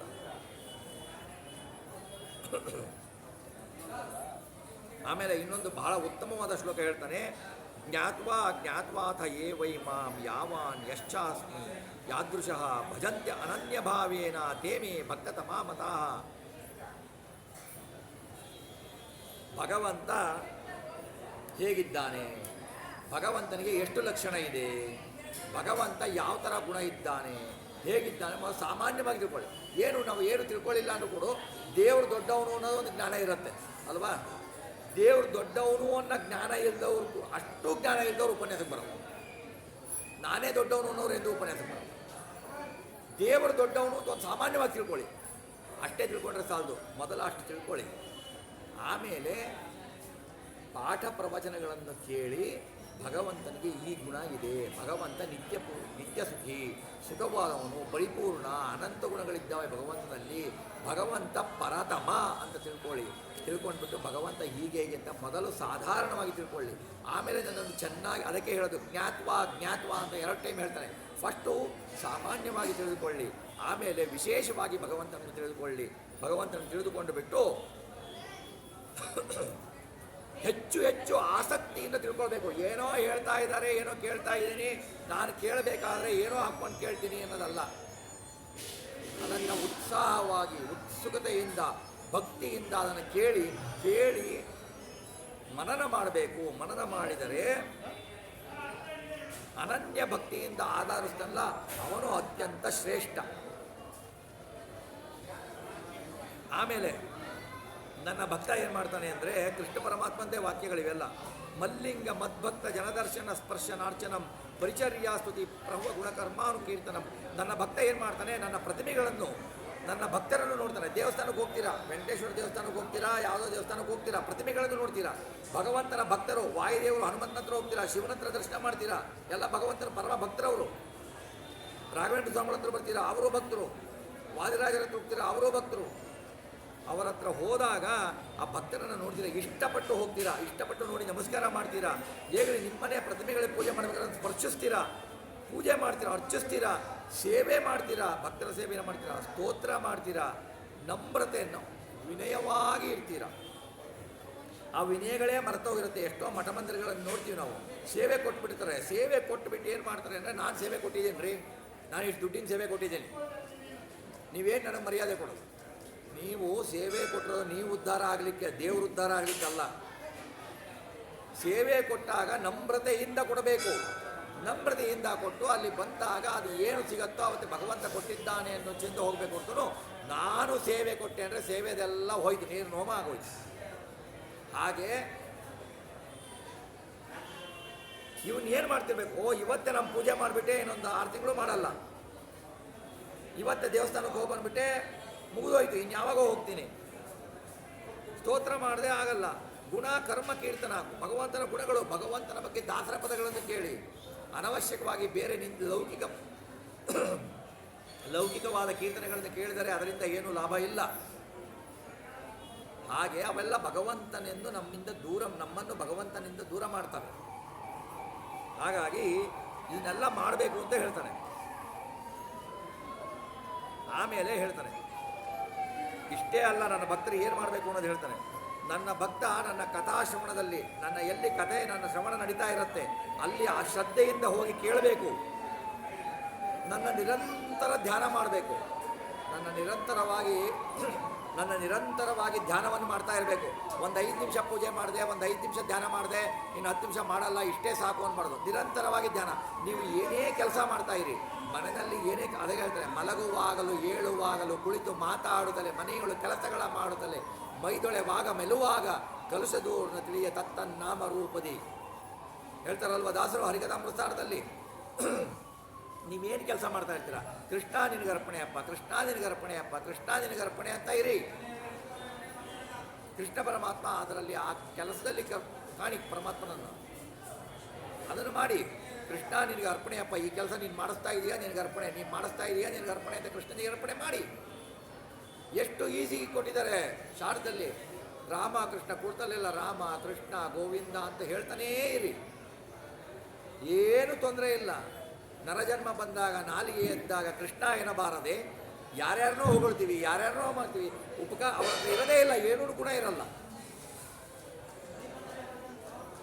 ಹೇಳ್ತಾರಲ್ವ, ನರಜನ್ಮ ಬಂದಾಗ ನಾಲಿಗೆ ಎದ್ದಾಗ ಕೃಷ್ಣ ಎನ್ನಬಾರದೆ, ಕೃಷ್ಣನ ನಾಮ ನೆನಬೇಕಲ್ವ.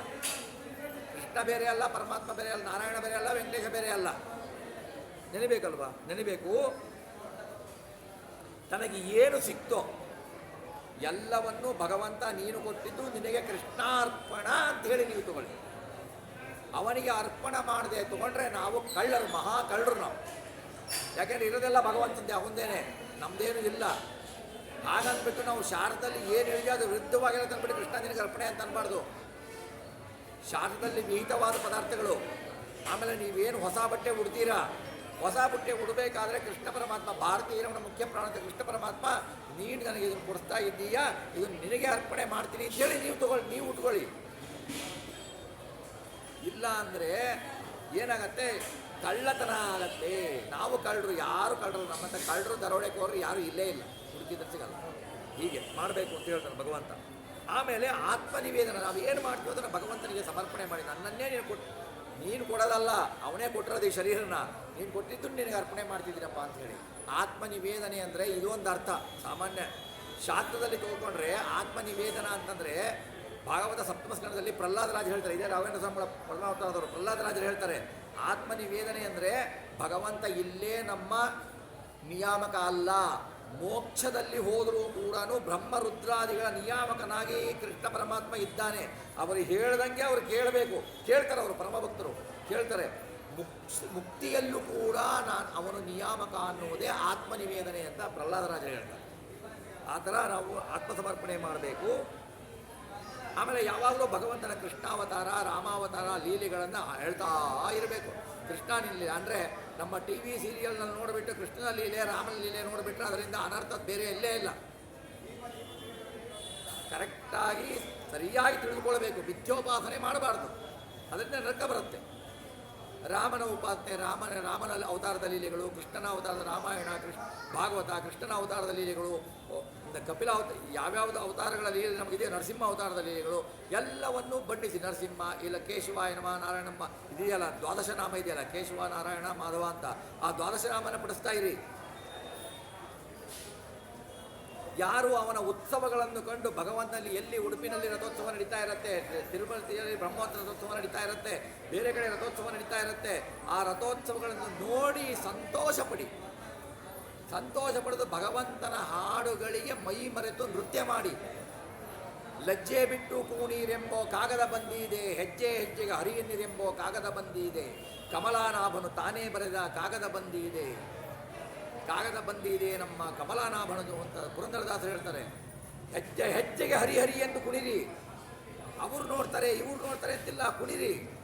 ಬೇರೆ ಹಾಡುಗಳಿಗೆ ಕುಣಿದರೆ ಅದು ನರಕ.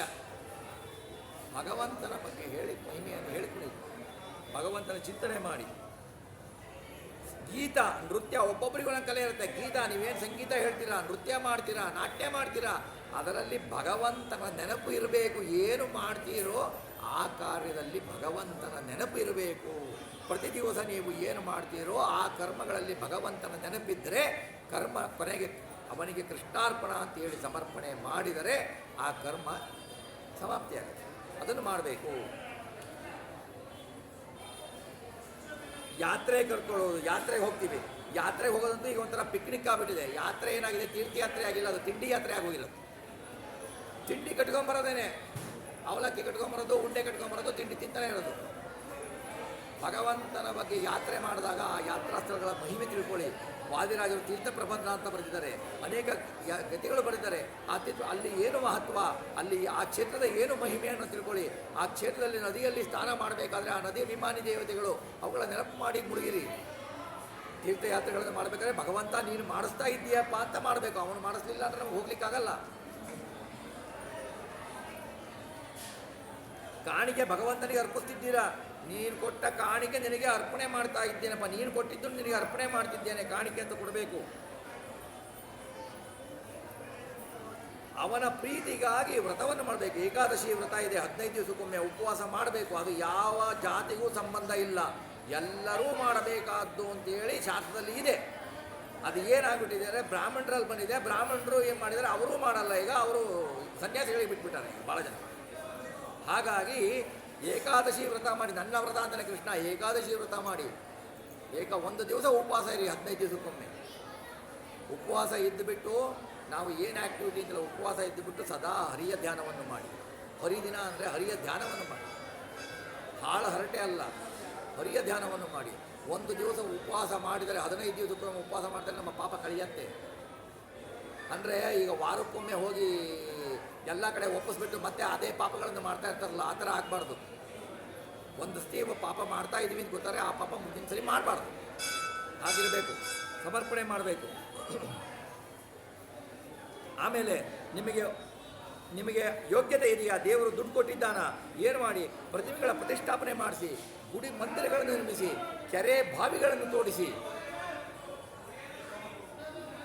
ಆಗೇನಂತಂದರೆ ನೋಡಿ, ಒಂದು ಗುಡಿಗಳನ್ನು ಕಟ್ಟಿದ್ರಿ, ನೀವು ದುಡ್ಡು ಹಾಕಿ ಗುಡಿ ಕಟ್ಟಿಬಿಟ್ಟು ಭಗವಂತನ ಅಲ್ಲಿ ಯಾರು ಏನು ನಮಸ್ಕಾರ ಮಾಡಿ ಏನು ಸೇವೆ ಮಾಡ್ತಾರೋ ಅದರ ಒಂದು ಫಲ ನಿಮಗೆ ಬರುತ್ತೆ. ಎಲ್ಲಿ ತನಕ ಜನ ಮಾಡ್ತಾ ಇರ್ತಾರೋ ಅಲ್ಲಿ ತನಕ ನೀವು ಸ್ವರ್ಗದಲ್ಲಿರ್ತೀರಿ. ಒಂದು ನದಿ ಕೆರೆ ಕಟ್ಟಿಸಿ, ಒಂದು ಬಾವಿ ಕಟ್ಟಿಸಿ, ಬಾವಿ ಮಾಡಿ, ಒಂದು ಹೊಂಡ ಮಾಡಿ, ಅದರಲ್ಲಿ ಜನ ಮಿಂದರೆ ಎಲ್ಲಿಯ ತನಕ ಜಲಚರ ಪ್ರಾಣಿಗಳು ಮತ್ತು ಮನುಷ್ಯರು ಅದರಲ್ಲಿ ಸ್ನಾನ ಮಾಡ್ತಾ ಇರ್ತಾರೋ ಅಲ್ಲಿ ತನಕ ನೀನು ಸ್ವರ್ಗದಲ್ಲಿ ವಾಸ ಆಗಿರ್ತೀಯ ಅಂತ ಹೇಳಿದಂಗೆ. ಇದೆಲ್ಲ ದುಡ್ಡಿದ್ದವ್ರು ಮಾಡಬೇಕು. ನಮಗಿಲ್ಲ ದುಡ್ಡು ಅಂದರೆ ಮಾಡುವಂತ ಭಗವಂತ ಹೇಳಲ್ಲ. ಏನಿಗೆ ಸೇವೆ ಮಾಡೋದ್ರೆ ದುಡ್ಡಿರೋರು ಸುಮ್ಮನೆ ಅಪಾರ್ಟ್ಮೆಂಟ್ ಕಟ್ಟಿಸಿ ಮಾಡಿ ಮಾಡಿ ಮಾಡಿ ಮಾಡಿ ಮಾಡಿ ಕೊನೆಗೆ ನಾಶ ಆಗೋ ಬದಲು ಒಂದು ಜನರಿಗೆ ಉಪಕಾರ ಮಾಡಿ. ವ್ಯಾಸರಾಜರು ಮಾಡಲಿಲ್ವಾ? ಸುಮಾರು 1000 ಕೆರೆಗಳನ್ನು ಕಟ್ಟಿಸಿದರು ವ್ಯಾಸರಾಜರು ಕೃಷ್ಣದೇವರಾಯನ ಕಾಲದಲ್ಲಿ. ಹಾಗೆ ಮಾಡಬೇಕು ನಾವು. ಆಮೇಲೆ ನಿಮಗೇನು ಆಗಲಿಲ್ವಾ? ಗುಡಿಯಲ್ಲಿ ಬನ್ನಿ, ಮಠ ಮಂದಿರಗಳು ಬನ್ನಿ, ಕಸ ಹೊಡಿವಿ. ನೀವು ಏನು ಲೌಕಿಕದಲ್ಲಿ ನೀವು ಮ್ಯಾನೇಜರ್ ಇರ್ಬೋದು, ಡೈರೆಕ್ಟರ್ ಇರ್ಬೋದು, ಗುಡಿ ಕಸ ಹೊಡೀರಿ. ಭಗವಂತ ಪುಣ್ಯ ಕೊಡ್ತಾನೆ. ಭಗವಂತ ನಿನ್ನ ದೇವಸ್ಥಾನ, ನಿನ್ನ ಮಂದಿರದ ಕಸ ಕೊಳೆಯನ್ನು ತೆಗಿತಾ ಇದ್ದೇನೆ, ಹೊಡಿತಾ ಇದ್ದೇನೆ, ಸಂತಾನ ಮಾಡ್ಕೊಂಡ್ಬಿಟ್ಟು ಬೈಕೊಂಡು ಮಾಡೋದಲ್ಲ. ಇಚ್ಛೆಯಿಂದ ಗುಡಿಯ ಕಸವನ್ನು ಹೊಡೀರಿ. ಕೃಷ್ಣ ಪರಮಾತ್ಮನೇ ಹೇಳ್ತಾ ಇರೋದು ಈ ಮಾತುಗಳನ್ನು. ಏನು ಮಾಡಬೇಕು ಅಂತ ಹೇಳ್ತಾ ಇದ್ದಾನೆ. ಕಸ ಹೊಡೀರಿ. ಆಮೇಲೆ ಗೋಮಯ. ಗೋಮಯ ಅಂದರೆ ಗೊತ್ತಲ್ಲ, ಸಗಣೆಯಿಂದ ಸಾರಿಸಿ ದೇವಸ್ಥಾನವನ್ನು ಸಾರಿಸ್ಬಿಟ್ಟು, ಆಮೇಲೆ ಸುಗಂಧ ಜಲ ಅವ್ರು ಸಿಂಪಡಿಸ್ತಾರಲ್ಲ ಅದು ತಗೊಳ್ಬೇಕು. ರಂಗೋಲಿ ಹಾಕಿ, ಕಾಪಟ್ಟೆ ಇಲ್ಲದೆ ಒಳಗಡೆ ಬೈಕೊಂಡು ಹೊರಗಡೆಗೆ ಏನಪ್ಪ ತೋರಿಸ್ಕೊಳ್ಬೇಕು, ಎಷ್ಟು ಸೇವೆ ಮಾಡ್ತಾ ಇದ್ದಾನಪ್ಪ ಅಂದ್ಕೊಳ್ಳೋದು. ಇವನು ಇಲ್ಲಿ ಬೈತಾ ಇರೋದು. ಮನೆಗೆ ಕೆಲಸ ಕಸ ಹೊಡಿಯಲ್ಲ, ನೀನು ದೇವಸ್ಥಾನಕ್ಕೆ ಬಂದು ಕಸ ಹೊಡಿಯ ಏನಿದೆ ಅಲ್ವಾ? ಹಂಗೆ ಅಂತಾರೆ. ನಮ್ಮ ಮನೆಗೆ ಕಸ ಹೊಡಿಲಿಕ್ಕೆ ಜನ ಇಟ್ಕೊಂಡ್ಬಿಟ್ಟಿದ್ದೀವಿ, ದೇವಸ್ಥಾನಕ್ಕೆ ಬಂದು ನಾನು ಹೆಂಗೆ ಕಸ ಹೊಡಿಲಿ? ನಾವು ಮಾಡುವ ಕೆಲಸ ನಾವು ಮಾಡಬೇಕು. ಮನೆಯಲ್ಲಿ ಬೇರೆಯವರಿಗೆ ರಂಗೋಲಿ ಹಾಕೋದು ಬೇರೆಯವರು ನಾವು ಭಾಳ ಜನ ನೋಡಿದ್ದೀವಿ. ಕಸ ಹೊಡೆದು ರಂಗೋಲಿ ಹಾಕಿ ಬೇರೆಯವರು ಹೋಗ್ತಾರೆ.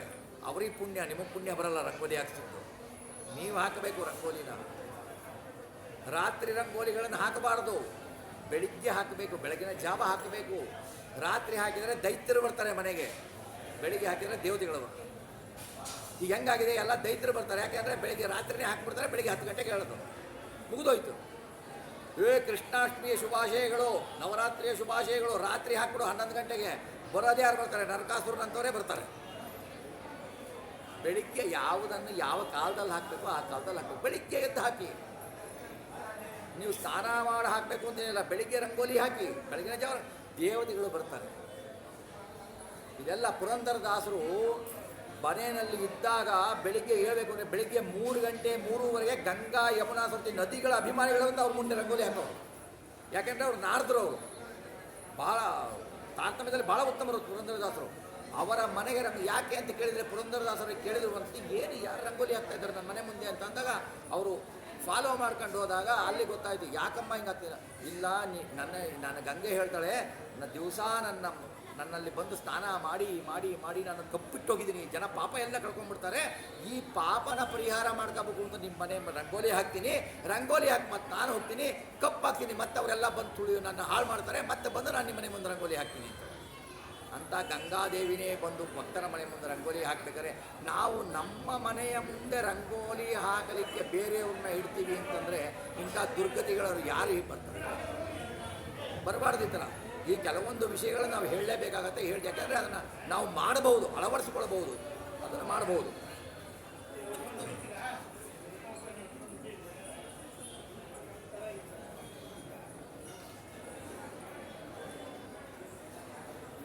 ಲೋಕದಲ್ಲಿ ನಿಮಗೆ ಏನು ಇಷ್ಟ ಇದೆಯೋ, ಏನೇನು ಇಷ್ಟ ಆಗತ್ತೋ, ನಿಮಗೆ ಏನು ಇಷ್ಟ ಇದೆಯೋ, ಒಳ್ಳೆಯ ಪದಾರ್ಥಗಳು ಏನು ಇಷ್ಟ ಇದೆಯೋ ಫಸ್ಟ್ ಭಗವಂತನಿಗೆ ಸಮರ್ಪಣೆ ಮಾಡಿ. ನೀ ಕೊಟ್ಟಿದ್ದೀಯಪ್ಪ ನಿನಗೆ ಅರ್ಪಣೆ, ನೀ ಕೊಟ್ಟಿದ್ದೀಯಪ್ಪ ನಿನಗೆ ಅರ್ಪಣೆ ಮಾಡಿ ಆಮೇಲೆ ನೀವು ಸ್ವೀಕರಿಸಿ. ಅದನ್ನು ಮಾಡಿ. ಆಮೇಲೆ ದೇವರಿಗೆ ಯಾವಾಗ ದೀಪ ಹಚ್ತಿರಲ್ಲ, ಇದು ಒಂದು ಇರಲಿ. ಯಾಕೆಂದರೆ ಸಾಮಾನ್ಯ ಮಾಡೋದು ನಾವು ತಪ್ಪು. ದೇವರಿಗೆ ದೀಪ ಹಚ್ತಿರಲ್ಲ, ದೀಪ ಹಚ್ಚಬೇಕಾದರೆ ಆ ಬತ್ತಿಯ ತೆಗಿತಿರಲ್ಲ, ಕಪ್ಪು ತೆಗೆದು ಅಕಸ್ಮಾತ್ತಾಗಿ ನೀವು ಆ ಎಣ್ಣೆಯನ್ನು ತಲೆಗೆ ಬರೆಸಿಕೊಂಡ್ರೆ ನಿಮಗೆ ಜನ್ಮಾಂತರದಲ್ಲಿ ಹುಟ್ಟಿನಿಂದನೇ ಬಿಳಿ ಕೂದಲು ಬರುತ್ತೆ, ಕೂದಲಿರೋದು. ಅದನ್ನು ಬಟ್ಟೆಗೆ ಒರೆಸ್ಬೇಕು. ದೇವರಿಗೆ ಅರ್ಪಿಸಿದ ದೀಪ ಇರುತ್ತೆ. ದೇವರ ಮನೆಯಲ್ಲಿ ದೀಪ ಹಚ್ಚಿರ್ತೀರ, ದೇವರ ಮನೆಯಲ್ಲಿ ದೀಪ ಹಚ್ಚಿದ್ದನ್ನು ನಾವು ಕರೆಂಟ್ ಹೋಯ್ತು ಏನೋ ಹೋಯ್ತು, ಆ ದೀಪ ತಂದು ಬೇರೆ ಬೆಳಕು ನೋಡ್ತೀನಿ ಅಂತ ಯೂಸ್ ಮಾಡಬಾರ್ದು ಅಂತಾನೆ ಕೃಷ್ಣ.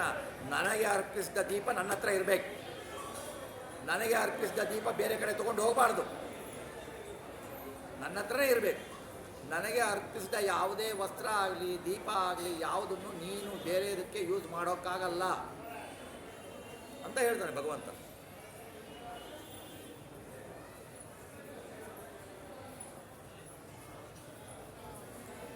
ಆಮೇಲೆ ಭಗವಂತ ಹೇಳ್ತಾನೆ, ನನ್ನ ಪೂಜೆಗೆ ಯೋಗ್ಯವಾದ ಪ್ರತಿಗಳು ಸೂರ್ಯ ಬೆಳಗಿನ ಜಾವ ಹೇಳಬೇಕು. ಸೂರ್ಯೋದಯದ ಸಮಯದಲ್ಲಿ ಸೂರ್ಯ ದೇವರಿಗೆ ಕೈ ಮುಗಿಬೇಕು. ಸೂರ್ಯ ದೇವ ಬೆಳಿಗ್ಗೆ ಬಂದರೆ ಅವನು ಬಂದರೆ ಹೂಗಳು ಅರಳತ್ತೆ, ಅವನು ಬಂದರೆ ಸಸ್ಯ ಅರಳತ್ತೆ. ಸೂರ್ಯ ಬರಲಿಲ್ಲ ಅಂದರೆ ಏನೇನೂ ಆಗಲ್ಲ. ಸೂರ್ಯನಿಗೆ ಆ ಶಕ್ತಿ ಕೊಟ್ಟು ಅವನಲ್ಲಿದ್ದು ಭಗವಂತ ಇರ್ತಾನೆ. ಸೂರ್ಯನಾಮಕ ಭಗವಂತ ಶ್ರೀಕೃಷ್ಣ ಪರಮಾತ್ಮ ಇರ್ತಾನೆ. ಅವನು ಶಕ್ತಿ. ಸೂರ್ಯನಿಗೆ ಬೆಳಿಗ್ಗೆ ಎದ್ದು ಬಿಟ್ಟು ಅವನು ಬರುವ ಒಳ್ಳೆಯ ಶುಭ ಮುಹೂರ್ತದಲ್ಲಿ ನಮಸ್ಕಾರ ಮಾಡಿಬಿಟ್ಟು, ಸೂರ್ಯನಿಗೆ ನಮಸ್ಕಾರ ಮಾಡಿಬಿಟ್ಟು, ಕೈ ಮುಗಿದು ನಮಸ್ಕಾರ ಮಾಡಿ ಅವನಿಗೆ ಅರ್ಹತೆ ಇರೋರು ಅರ್ಘ್ಯವನ್ನು ಕೊಡಿ ಸೂರ್ಯನಿಗೆ. ನಾವು ಹೇಳದೆ ಸೂರ್ಯ ಮಧ್ಯಾಹ್ನ ನೆತ್ತಿ ಮೇಲೆ ಬಂದ ಮೇಲೆ ಅಂದರೆ ಏನು ಮಾಡಲಿಕ್ಕಾಗಲ್ಲ. ಅದು ಅವರವ್ರ ಫಲ. ಹೇಳಬೇಕು ಎದ್ದು ಬಿಟ್ಟು ಸೂರ್ಯನಿಗೆ. ಯಾಕೆಂದರೆ ಭಗವಂತ ಹೇಳ್ತಾನೆ ಸೂರ್ಯನಲ್ಲಿ ನನ್ನ ಅಧಿಷ್ಠಾನ ಇದೆ, ವಿಶೇಷ ಅಧಿಷ್ಠಾನ ಇದೆ. ಆಮೇಲೆ ಅಗ್ನಿನಲ್ಲಿದೆ, ಅಗ್ನಿಯಲ್ಲಿದೆ ಭಗವಂತನ ಅಧಿಷ್ಠಾನ. ಯಾಕೆ ಹೋಮ ಹವನ? ಅಗ್ನಿಯಲ್ಲಿ ನೀವು ಹೋಮಿಸಿ, ಅಗ್ನಿಯಲ್ಲಿ ಹೋಮಿಸಿ, ಅಗ್ನಿಯಲ್ಲಿ ಹೋಮಿಸಿ. ವೈಶ್ವದೇವ ಯಾಕೆ ಮಾಡಬೇಕು? ಬ್ರಾಹ್ಮಣರು ವೈಷ್ಣವ ಮಾಡಬೇಕಲ್ವಾ? ವೈಷ್ಣವ ಮಾಡಬೇಕು. ಅಗ್ನಿ ಯಾಕೆ ಮಾಡಬೇಕು? ಅಗ್ನಿಯಲ್ಲಿ ಹೋಮಿಸಬೇಕು, ಆಹುತಿ ಕೊಡಬೇಕು, ಅದನ್ನು ಮಾಡಬೇಕು. ನಮ್ಮ ಹೊಟ್ಟೆಯಲ್ಲಿರುವ ವೈಶ್ವಾನರ ಅಗ್ನಿ, ನಾವು ಊಟ ಮಾಡಬೇಕಾದ್ರೆ ಅದು ಒಂದು ಯಜ್ಞ, ವೈಶ್ವಾನರ ಅಗ್ನಿ. ಅದಕ್ಕೆ ನಾವು ಕುತ್ಕೊಂಡು ಮಾಡಬೇಕು. ಒಳ್ಳೆಯ ಶಾಸ್ತ್ರೋಕ್ತವಾದ ವಸ್ತ್ರಗಳನ್ನು ಧರಿಸಬೇಕು. ಯಾವುದು ನಿಷಿದ್ಧ ಪದಾರ್ಥಗಳು, ಯಾಕೆಂದರೆ ನಮ್ಮಲ್ಲಿರುವ ಪರಮಾತ್ಮನಿಗೆ ಅದನ್ನು ಅರ್ಪಿಸ್ತಾ ಇದ್ದೇವೆ. ಯಜ್ಞಕ್ಕೆ ನಾವು ಏನೇನೋ ಹಾಕಲ್ಲ ಅಲ್ವಾ? ಹಾಕ್ಬಾರ್ದೆಲ್ಲ ಹಾಕಲ್ಲ. ಹಾಗೆಯೇ ಇದು ಒಂದು ಊಟ, ಒಂದು ಯಜ್ಞ ಅಂತ ತಿಳ್ಕೋಬೇಕು. ಆ ಯಜ್ಞ ಅಂತ ತಿಳ್ಕೊಂಡ್ರೆ ಊಟದಲ್ಲಿಯೂ ಕೂಡ ನಮಗೆ ಯಾಕೆ ಕಾಯಿಲೆಗಳು ಬರುತ್ತೆ ಅಂದರೆ ಆ ಊಟಗಳು ನಮಗೆ ಯಾವುದೂ ಚಿಂತನೆಯೇ ಇಲ್ಲ. ದನಗಳಿಗೂ ಹಸುಗಳಿಗೂ ನಮಗೂ ವ್ಯತ್ಯಾಸನೇ ಇಲ್ಲ. ಅವರ ಹಸುವೆ ಆದಾಗ ತಿಂತವೆ, ನಾವು ಹಸು ಕಂಠಮಂಡ ತಿಂದರೂ ನಿಮ್ಗೆ ತಿಂತಾನೆ ಇರ್ತೀವಿ. ನಮ್ದು ಅಷ್ಟು ವ್ಯತ್ಯಾಸ ಇದೆ, ಹಾಕಿ ತಿಳ್ಕೊಳ್ಬೇಕು. ಆಮೇಲೆ ಗೋವಿನಲ್ಲಿದೆ. ಗೋವು ಬಂದರೆ ಮನೆಯಲ್ಲಿ ಒಂದು 5 ನಿಮಿಷ, ಗೋವು ಬಂದ ಮೇಲೆ ಮನೆಯಲ್ಲಿ ಯಾರಾದರೂ ಗೋವು ಬಂದರೆ ಮುಟ್ಟಿ ನಮಸ್ಕಾರ ಮಾಡಿ. ಗೋವಿನಲ್ಲಿ 3.5 ಕೋಟಿ ದೇವತೆಗಳಿದ್ದಾರೆ. ಗೋವಿನಲ್ಲಿ ದೇವತೆಗಳಿದ್ದಾರೆ. ಗೋವಿಗೆ ಮೈದಡಿವಿ. ಗೋವು ಸಂತೋಷ ಪಡುತ್ತಲ್ವ ಪ್ರಾಣಿ, ಅದರ ಶಾಸ್ನ ಅಂತಾರೆ, ಇಲ್ಲಿ ಬರೋದಲ್ಲ ಶಾಸ್ನ ಅಂತಾರೆ. ಆ ಶಾಸ್ತ್ರನ ಮೈದಡಿರೋದು ಎಷ್ಟು ಸಂತೋಷ ಪಡುತ್ತೆ.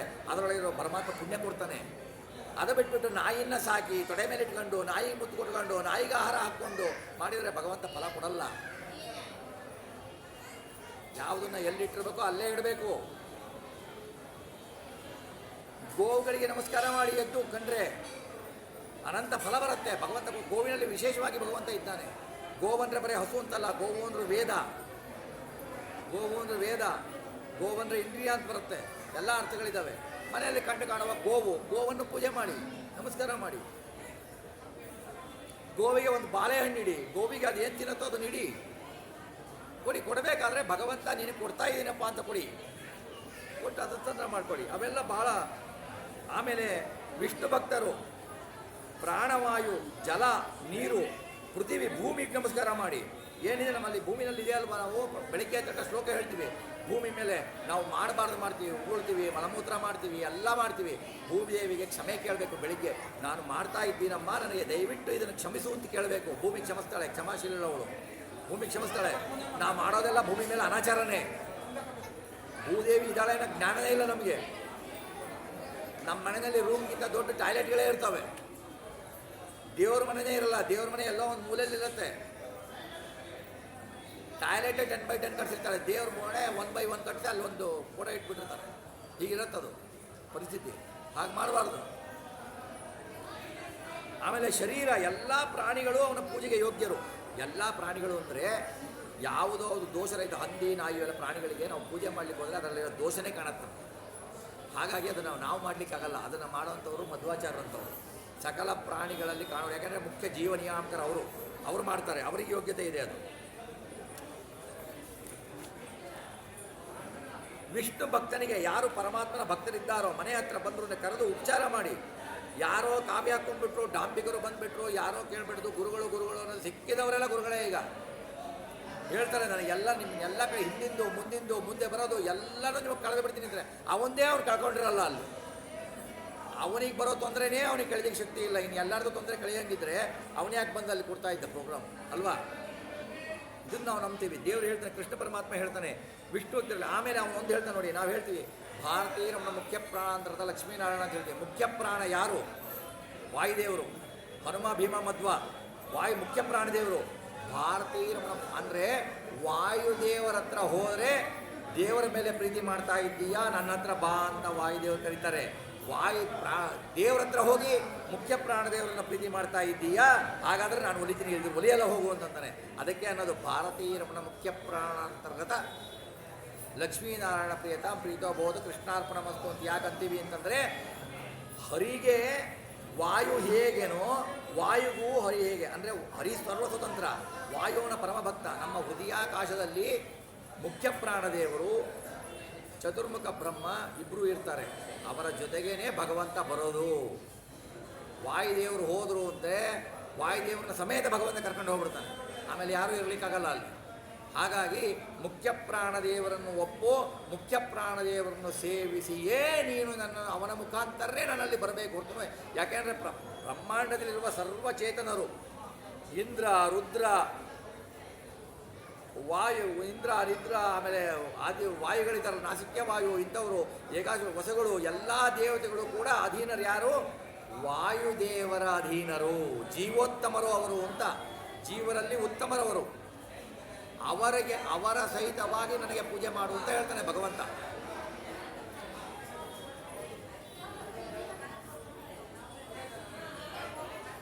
ಗುರು ಸೇವೆಯನ್ನು ಮಾಡು, ಗುರು ಸೇವೆಯನ್ನು ಮಾಡಿ ಜ್ಞಾನವನ್ನು ಮಾಡಿ. ಗುರುಗಳ ಸೇವೆ ಮಾಡು, ಯತಿಗಳ ಸೇವೆ ಮಾಡು, ಗುರುಗಳ ಆಚಾರ್ಯರ ಸೇವೆ ಮಾಡು. ಮನೆಗೆ ಬಂದರೆ ನೀವು ಸೇವೆ ಮಾಡಿ, ಸತ್ಕಾರ ಮಾಡಿ, ಗೌರವ ಮಾಡಿ, ನಮಸ್ಕಾರ ಮಾಡಿ, ಮನಪೂರ್ವವಾಗಿ ನಮಸ್ಕಾರ ಮಾಡಿ.